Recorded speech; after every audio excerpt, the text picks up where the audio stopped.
અમારા નસવાડીના એક કાકા ધારાસભ્ય છે, જુનિયર ધારાસભ્ય નસવાડીમાં આજે અમારો પ્રોગ્રામ હતો. કાકા અમારા સરપંચોને ડરાવ્યા અને અમારા પ્રોગ્રામમાં તો અમે પ્રોગ્રામ રાખી દીધા.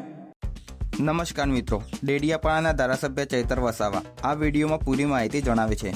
ચૈતર વસાવા કહે છે કે અમારે જે જગ્યાએ પ્રોગ્રામ કરવાનો હતો ત્યાંના ધારાસભ્ય પોતે અમારા જે સરપંચો હતા, જે પ્રોગ્રામમાં આગેવાની ધરાવતા હતા, એમને ધમકાવીને પોતાનો જ પ્રોગ્રામ ત્યાં કરી નાખ્યો.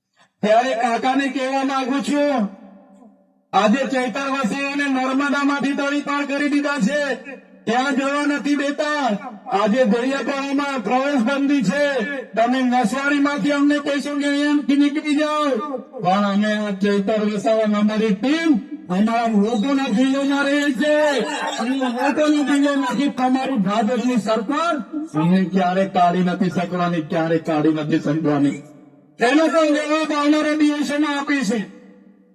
ત્યારે નવી વસાહતના આગેવાનો મને રસ્તે મળ્યા, મારી સામે કહેતા હતા, સાહેબ અમે નર્મદાના નવી વસાહતના લોકો છે, અમે આ ધારાસભ્યના હોજે લાગ્યા, આ ભાજપના નેતાઓને માની લીધું અને આજે અમારા દીકરા દીકરીઓ અમને ખીજવાય છે, કામ કર્યું છે. ત્યારે સાથીઓ, આવનારા દિવસોમાં તાલુકા અને જિલ્લા પંચાયતની ચૂંટણીઓ આવવાની છે. રાષ્ટ્રીય પાર્ટી છે આમ આદમી પાર્ટીનું મંચ તમને અમે આપીએ છીએ. આપણા આજે રતનસિંહભાઈ સરપંચ, ધનજયભાઈ સરપંચ, નરસિંહભાઈ સરપંચ અને તમામ સરપંચો તમારી સાથે છે. કોઈને ડરવાની જરૂર નથી. તમે રાતે કહેશો, રાતે અહીંયા અમે લોકો રહી જઈશું.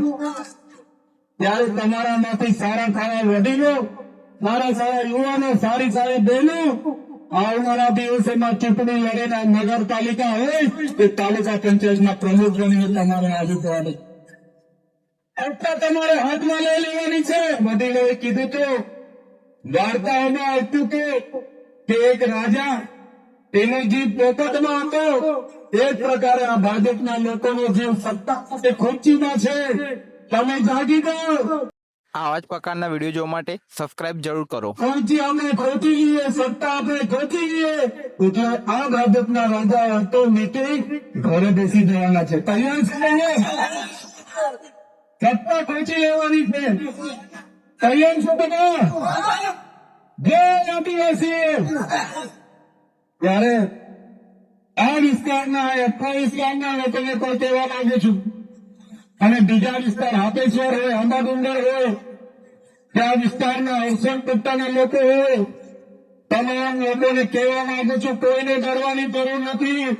કોઈ પણ બહારનો વ્યક્તિ, ભાજપનો વ્યક્તિ તમને ડરાવે તો ખાલી આદિવાસી તરીકે એક વાર 70 રૂપિયા અમોદો કરી દેજો, આખું ગામ ભેગું થઈ જશે, એ લોકોને આપણી ગણતા કરી દે છે. અમોદો આવે છે ને તમે આપણા વડીલોએ એ પણ શીખાયું છે. ગામમાં આવેદનની કરી દેજો. અમે બધા જોડે લાવી દઈ છે. ત્યારે RSS વાળા હશે કે ભાજપ વાળા હશે, એમને ઉભે પછી અમે ભગાવી દઈશું. આ બધા જ લોકોને વિનંતી કરું છું, આપણી અસ્મિતા, આપણી સંસ્કૃતિ અને આપણી જે આદિવાસીની અસલિયત છે એ આપણે જાગૃત કરવું પડશે. અમે એટલા માટે આ પાર્ટીમાં જોડાઈને આગળ વધી રહ્યા છે. ભાજપ વાળા અમને પણ બોલાવે છે, આવો તમે સત્તા અને પૈસા કમાઓ. અમને સત્તા અને પૈસાનો મોહ નથી. અમે આદિવાસીઓને જાગૃત કરીએ, આદિવાસીઓને આગળ લાવીએ, અમારા યુવાનો ભણી ગણીને આગળ આવે, અમારા ખેડૂતો આગળ આવે, તમારા ખેડૂતના દીકરાઓ 4 વ્હીલ લઈને ફરે, મર્સિડીઝ લઈને ફરે, BMW લઈને ફરે, IAS થાય, IPS થાય, એ જ અમારા સપના છે. અમારા લોકોના નાના મોટા પ્રશ્નો છે, એને પર આવનારા દિવસોમાં સરકારમાં 2027માં અમે બધા આમાંથી જઈએ અને આદિવાસીઓના હિતના કામ કરીએ, આ વિસ્તારના યુવાનોના હિતના કામ કરીએ, ગુજરાતના 18 વર્ગના 18 વર્ગના લોકોના હિતના કામ કરીએ. એ અમારા બધાના સપના છે. ત્યારે વધારે વાતો નથી કહેતો, પણ આવી જ પ્રકારે તમારો સાથ અને સહકાર અમને જોઈશે. કેમ કે આ લોકો જયારે આવનારી ચૂંટણીઓમાં પણ આપણા આ વિસ્તારના કેટલાક ભાજપના નેતાઓ આ જ કામ કરશે. એના કરતા તમે તમારીમાંથી ઉમેદવારો ટાઈગર છે અને જ્યારે આ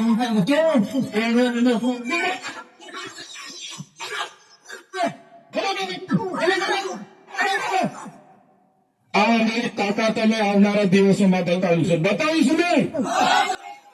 ચૈતર વસાવાએ કહ્યું કે ભાજપ સરકારે મને નર્મદા જિલ્લામાંથી તડી પાર કર્યો છે, ડેડિયાપાડામાં મારી પ્રવેશબંધી કરાવી દીધી છે, પણ ભાજપ સરકાર જનતાના હૃદયમાંથી મને કેવી રીતે કાઢશે? ચૈતર વસાવાના આ ભાષણ ઉપર તમારું શું મંતવ્ય છે મિત્રો? કોમેન્ટમાં જરૂરથી જણાવજો.